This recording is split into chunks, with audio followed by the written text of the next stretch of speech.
তো বন্ধুরা তোমাদের কাছে চলে এসেছি আবার একটা ভিডিও নিয়ে। আজকের আমি বানাবো তেলে ভাজা পিঠে। তেলে ভাজা পিঠে বানানোর জন্য কলা নিয়ে নিয়েছি, মৌরি নিয়ে নিলাম, এক বাটি চালের গুঁড়ি নিলাম, 2 বাটি চালের গুঁড়ি নিয়ে নিলাম, চালের গুঁড়ি হাফ বাটি দিয়ে দিলাম, চালের গুঁড়ি না সুজি? সুজি দিয়ে দিলাম। চাল কলার সঙ্গে ভালো করে মিশিয়ে নিচ্ছি। তো আমি সুজি দিয়েছি হাফ বাটি, 2 বাটি চালের গুঁড়ি, ভালো করে মিশিয়ে নিচ্ছি। গুড় দিয়ে দিলাম,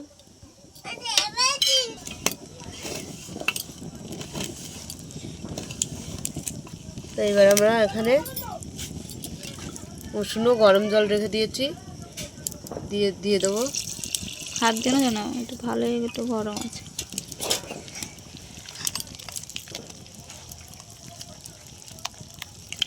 ভালো করে মেখে নেব। চামচ আমি নুন দিয়ে দিলাম স্বাদ মতন,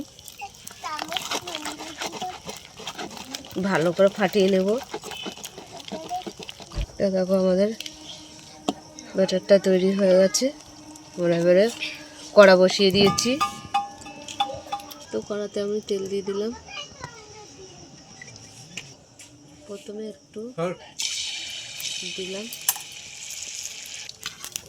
এবারে একে একে ভেজে নেব। সাইডে আরও একটা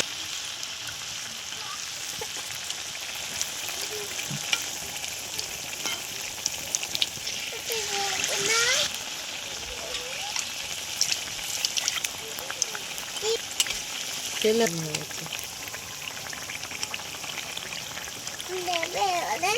তো হয়ে গেছে, তুলে নিচ্ছি। সাইজটা হয়েছে, তেলে ভাজাগুলো তুলে নিচ্ছি। তো একে একে ভেজে নেব।